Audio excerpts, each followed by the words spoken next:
this whole concept of blue zones. I mean, I wouldn't mind talking about blue zones for a moment. I don't know why they call them blue zones for a start. Why it's blue. I guess somebody's come up with a clever idea. Places near the ocean. It could be because they lead a nice life. Is that right? I don't know. I think they are actually. Okinawa's in Japan, very near the ocean. Ikaria in Greece is an island in the Mediterranean. The Italian one, which the name avoids me at the moment, is near the sea. So these so-called, there's one in the United States too. So these so-called blue zones. What do you think about these generalizations that we keep hearing about? Yeah. So the first thing I'd say is everyone has their own favorite hypothesis about what's going on. Yeah. And I don't hold any strong opinions either way, but the one that I always like to throw out that's just to sort of stir the pot a bit is that it happens to be that these places that have extreme longevity also have extremely high rates of welfare fraud and poor record keeping. So it may be the case that all these people who are supposedly living a very long time are just taking over their mum's or dad's ID to collect welfare checks. Oh, wow. So that's actually an extremely well-characterized association. Yeah. So, interpret it with a bit of caution. In other words, the reason why in this particular village there are 25 people who have allegedly lived past 100 years of age, it's because they're dead anyway and no one's actually known about it, and the kids are now recorded as being that person because they get a welfare check on top of their own welfare check. I mean, there was this, I saw this report that in Japan, if you go through the welfare records, there are supposedly all these people still alive who are 120-something years of age, right? Which is probably impossible. Right. It's clearly that the record keeping hasn't kept up to date. That's very interesting. So it's sort of but that puts a bit of damper on the world. But I didn't want to put a dampener on the idea of these blue zones, though. I was just throwing it out to stir the pot a bit. Yeah, but by the way, we need to be critically examine these things because might also all be chasing the holy grail that may not even exist. In terms of 120 years anyway. Yeah, I mean, but what they, I suppose, all do have in common is some pretty obvious aspects of their lifestyle. So they lead stress-free lives. They tend to be in beautiful locations, strong community, people get regular sleep, and healthy diets. Yeah. I mean, none of this is rocket science.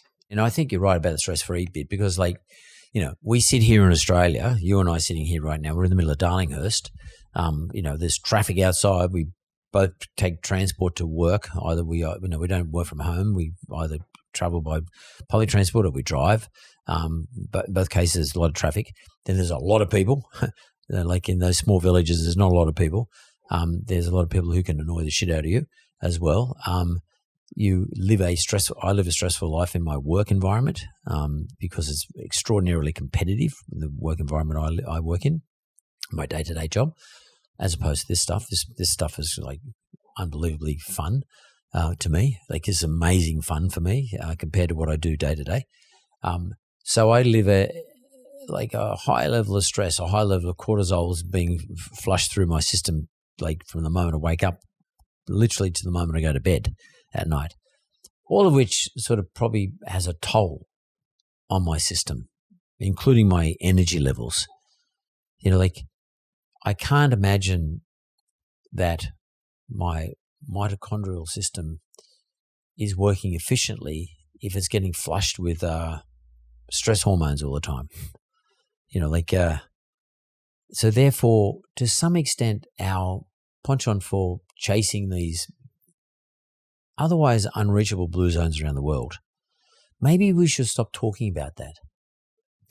Yeah. Because, how are we going to achieve it? They may not be real. Yeah. Well, number one, they may not be real for the reason you mentioned before, or at least not as whole as we are led to believe. There's going to be pockets of them which, you can poke holes at in a statistical sense because there's some error in the statistics. Therefore, what should we be chasing here in Australia? What should we be sort of aspiring to? There are some practical things that are being pushed at the moment in older care. So, you mentioned resistance training, and people seem to think that stops at a certain age, that you can get away without, lifting weights. But, old, frail people in a nursing home lifting weights is fantastic for their health. There's very strong data. Some of this data was from the University of Sydney, just over across town, showing that, older people lifting weights have incredible health benefits beyond just muscle mass. Some other things. There's intergenerational living. So the idea of, you would have seen this ABC series where little kids spend time in nursing homes. Again, has fantastic impacts on the older people, benefits that far exceed anything we could hope to achieve with a drug. There are many lifestyle changes we could make today at scale for the care of older people that would improve their lives. What about people in their middle age? When I say middle age, between 40 and 60, I mean, what should they be doing to prepare themselves? Because I can't imagine if between 40 and 60, so in other words, maybe they've had their family, they don't need protein as much. They're sort of past that sort of ego period, where they've got to look, cut and all that sort of stuff. And they maybe are eating a greater amounts of carbs compared to protein. They start to sort of lose their way a little bit. Yep. What should those people be thinking about? Because they want when they get to 80, they want to be in good shape. Yeah, good question. So the safest answer I can give is to maintain that muscle mass, to continue to do resistance training and exercise. That's the safest answer because diet is debatable and not necessarily always achievable. People doing exercise have immediate benefits and feel good. So it looks like the non-negotiable is exercise. That's right. Yeah. So of the three, we've got 4 strategies, I guess. So it's, purpose and community. Let's call that one strategy. You've got to have a purpose and a community. One thing is for sure about the blue zones, so-called blue zones. They're all got community is a big part of that, and purpose within the community. In other words, I've got a role. Yep. And I'm either the grandfather or my job is got to take the rubbish out every whatever.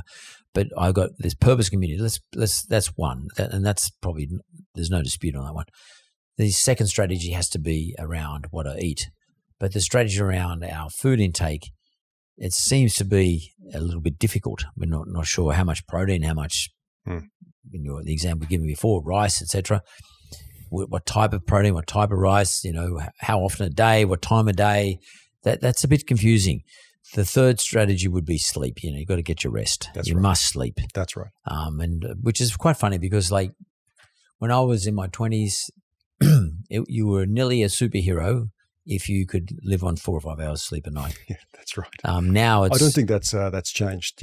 People still take that attitude. Really? And the unfortunate part about the importance of sleep, that's not unfortunate. Sleep is great, but society can't function without shift workers. Yeah. There are certain occupations that we just need to keep society ticking over.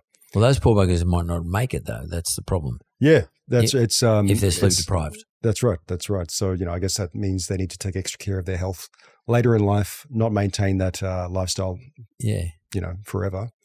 Well, and we need to compensate them well, I guess. Well, I hope we do because we're taking something quite important away from them. Right. That they probably don't even realize. And the fourth strategy, therefore, which seems to be the one that is not negotiable, and that's your fitness program or your strategy around exercise. So we've got exercise, sleep, nutrition, purpose and community, which is just one. Those 4 things, they're pretty simple.